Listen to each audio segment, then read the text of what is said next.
Today is a crucial day under the Gold Dome. It's crossover day at the state capitol, which means bills have until the end of the day to pass in their starting chamber if they haven't already. Atlanta News First Niamani Watson is live outside the state capitol in downtown Atlanta. And Niamani, there are a number of key bills to watch for. Yeah, several key bills are about data centers and property taxes. Now, some bills that didn't make the cut earlier this week are being revived today ahead of the deadline. Right now, lawmakers in the House and Senate are making a final push to get their bill from one chamber to the other. One of the biggest debates is about property taxes.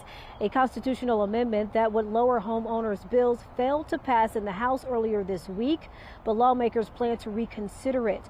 Other bills we're watching include an ICE legislation package and one about government universal health care and Medicaid coverage. Now, so far today, Senate lawmakers have passed a data center bill that would prevent utility costs associated with the facilities from being passed on to consumers. But some argue the bill doesn't do enough to protect communities from other potential impacts.